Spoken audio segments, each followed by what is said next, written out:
Pakistan institute for peace studies کی ایک report کے مطابق مسلح بلوچ تنظیموں بلوچ لبریشن آرمی BLA اور بلوچستان لبریشن فرنٹ BLF کے حملوں میں حیران کن طور پر 119% اضافہ دیکھا گیا ہے۔ یاد رہیں کہ 15 اگست 2021 کو افغانستان پر طالبان کے دوبارہ قبضے کے بعد سے نہ صرف TTP کے حملوں میں بلکہ بلوچ مسلح تنظیموں کے حملوں میں بھی ڈرامائی طور پر نہ صرف اضافہ ہوا ہے بلکہ جدید امریکن اسلحہ اور افغان جنگجو بھی پاکستان کے مختلف علاقوں میں ہلاک کیے گئے ہیں۔ کالعدم بلوچ مسلح تنظیموں کے نشانے پر وہ افراد رہے ہیں جنہیں بلوچستان کی محرومیوں کا ذمہ دار ٹھہرایا جاتا رہا ہے۔ یہ ان افراد کے جنازے ہیں جنہیں 18 اور 19 فروری کے درمیانی شب بلوچستان کے ضلع بارکان رکنی تحصیل میں مبینہ طور پر لسانی بنیاد پر قتل کیا گیا۔ دوسرا میرا جو بھائی تھا اس کو شناختی کارڈ اس کا دیکھا، اس نے کہا میرے پاس نہیں ہے، اس کو تار کے نیچے لے گئے اور گولیاں ماری انہوں نے دہشت گردوں نے۔ سارے پنجاب لوگ کوئٹہ سے ملتان جا رہے تھے، رہائشی بورے والا کا رہائشی ہوں میں۔ ہمیں نہیں اتارا، بس آدمی کو شناختی کارڈ دے کے سانو کچھ نہیں کیا، شناختی کارڈ دیکھا ہے انہوں نے کارڈ دیکھا دکھائے تو ان کو دھکے مار کے نیچے لے گئے۔ آپ کے کچھ کیا لگتے تھے؟ نہیں، بھائی تھے کہہ رہے ہیں۔ ان خواتین کے بھائیوں سمیت 5 اور افراد کو اس وقت بسوں سے اتار کر قتل کیا گیا جب وہ کوئٹہ سے لاہور کے لیے سفر کر رہے تھے۔ بلوچستان میں پنجاب سے تعلق رکھنے والے مسافروں کے قتل کا یہ پہلا واقعہ نہیں ہے۔ اس مقام سے کچھ ہی دور گزشتہ برس اگست میں مسخل کے علاقے راڑاشم میں بھی بسوں سے اتار کر 23 افراد کو قتل کیا گیا تھا۔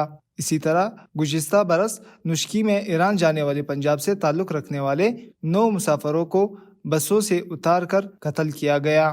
ان تینوں واقعات کی ذمہ داری کالعدم بلوچ لبریشن آرمی BLA نے قبول کی ہے۔ پنجاب سے تعلق رکھنے والے مسافروں کے قتل کے علاوہ یہ ان 11 کوئلہ کانوں میں مزدوری کرنے والے کارکنوں کی جنازے ہیں جو 14 فروری کو جمعے کے روز چھٹی والے دن سودا سلف خریدنے کے لیے پک اپ گاڑی میں ضلع ہرنائی کے شاہرگ بازار کے راستے میں بم دھماکے کا نشانہ بنے۔ کوئٹہ، مستونگ، ہرنائی اور دکی سمیت بلوچستان کے کئی اضلاع میں کوئلے کے وسیع ذخائر پائے جاتے ہیں۔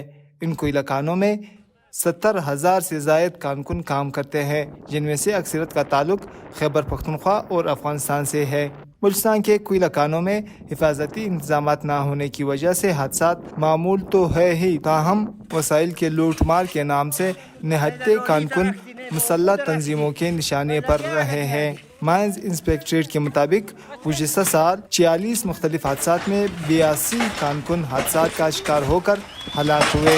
یہ جب حادثے میں کوئی ورکر فوت ہو جاتا ہے تو اس کے لیے 5 لاکھ روپے مائنز اونر کمپنسیشن دے دیتا ہے اور 8 لاکھ روپے ڈیتھ گرانٹ ہے۔ اور ایسے واقعات جیسے دکی میں ہوا اور پرسوں چو جو شارگ میں ہوا جس میں 11 ورکر فوت ہوئے اور 5 ورکر شدید زخمی، ایک ورکر کے تو 2 ٹانگیں نہیں ہیں، تو اس طرح جو ہے ان کو پھر دہشت گردی کے حوالے سے جو مر جاتے ہیں، شہید ہو جاتے ہیں، ان کو پھر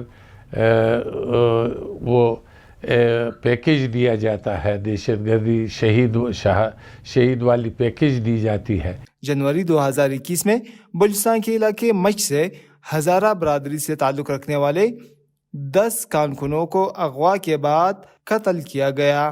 ریسنٹلی ہم دکی گئے ہیں، دکی میں ہم نے ایک فیکٹ فائنڈنگ کی ہے، وہ رپورٹ بھی انشاءاللہ جلدی کمپائل ہو کے شائع ہو جائے گی۔ ہماری نالج میں بہت ساری چیزیں آئیں، جو بیسک ورکر ہے اس کے لیے نہ EOBI کارڈ کی سہولت وہاں فیسیلیٹیشن سینٹر موجود ہے، نہ اس کو اویئرنیس ہے کہ EOBI کارڈ کیا ہوتا ہے، اور جب میں اس ایج پہ پہنچوں جب میں کام نہ کر سکوں تو مجھے پینشن ملے گی EOBI کی طرف سے۔ سوشل سیکیورٹی کارڈ ہے وہ ان کو بالکل اس کی کا نالج نہیں ہے، اور جو ڈیتھ گرانٹ ان کو ملتی ہے گورنمنٹ کی طرف سے اور ٹھیکیدار کی طرف سے، نہ ان کو یہ پتہ ہوتا ہے کہ کس طرح یہ پروسیس کرنا ہے اور کس طرح یہ لینا ہے، اور نہ ہی ٹھیکیدار یہ کوشش کرتے ہیں کہ ہمارے ورکرز جو ہیں وہ رجسٹرڈ ہوں، باقاعدہ ان کا سلسلہ چلتا رہے۔ سیکیورٹی ماہرین کے مطابق ملک کے مقتدر حلقوں اور بلوچ رہنماؤں کے درمیان موجود دہائیوں کی خلا کو بات چیت کے ذریعے دور نہ کرنے کے سبب اب نہ صرف سیکیورٹی اہلکار بلکہ مزدور کارکن بھی مسلسل نشانہ بن رہے ہیں۔